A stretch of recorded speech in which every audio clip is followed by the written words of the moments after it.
Hi, I'm Yona from Field Teen Center, here today with advice about how and when to quit your job. Whether you're in college or in high school, being a student and working a job at the same time is really hard. So there's a lot of reasons why you might want to quit. Maybe it's cutting into your schoolwork more than you expected and it's hurting your grades. Maybe it's just not a good fit for your personality, or it's a toxic environment for some other reason. Either way, the first thing you might be wondering is, can't I just do it? Quit? March right up to your boss, say, "You can't fire me, I quit." Leave and never come back? Well, you could, but most of the time that's not the best idea, and here's why.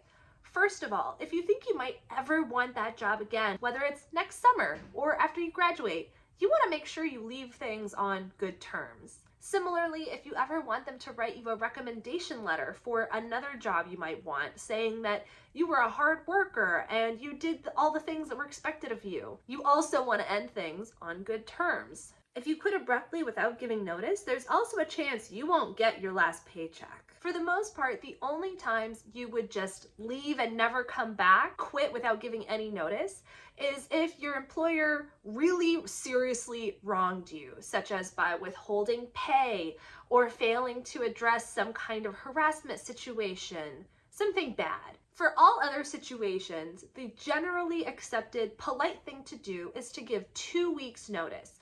This gives your employer time to find someone to replace you and keep things flowing smoothly. The most professional way to give 2 weeks notice is with an email. And you can approach this kind of the same way you would approach emailing a teacher. "Hi, boss's name here. I'm writing to give you my 2 weeks notice. I've really appreciated my time here, but it's just not a good fit for me right now. My last day should be," put the date here. "Let me know if there's anything I can do to make this transition easier, or if you have any questions. Thanks, see you on Monday."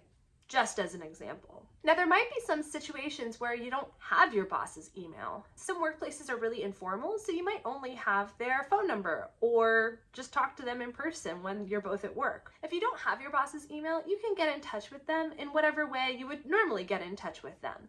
But you want to make sure you're following some of those same guidelines. Offer some kind of reason, even if you're vague. Make sure you set a date, make it clear that you are quitting and that this is your 2 weeks notice, and be polite. Quitting your job can sometimes feel a little scary. It's a big change and you don't want anyone to be upset with you. But keep in mind, quitting your job is a normal part of life. Most people don't stick with the same job for their entire life, especially not a job you pick up as a teen. And you have the power in this situation. Your boss needs you to do this work. But if you decide it's time to quit, you have all the right in the world to make that decision. If you're looking for resources like nonfiction books about finding new jobs or what to do when your job isn't a good fit, or if you want to talk to a library staff member and get some eyes on your resignation email, or just say hi and talk to us about things going on in your life, we always love to hear from you, and there are lots of ways to get in touch with us. You can find most of those in the description box below, or you can keep listening to hear about all the different ways to get in touch with us. You can always DM us on Instagram, you can email us, and of course, you can always visit us in person at Field Teen Center. We're located on the ground floor of Parkway Central Library at 1901 Vine Street, and we're open Monday through Friday from 1 to 5 p.m. These hours can change from time to time, so for the most up-to-date information about our hours and any special programs and events, be sure to follow us on social media and check our website. Thanks so much for watching, and good luck out there.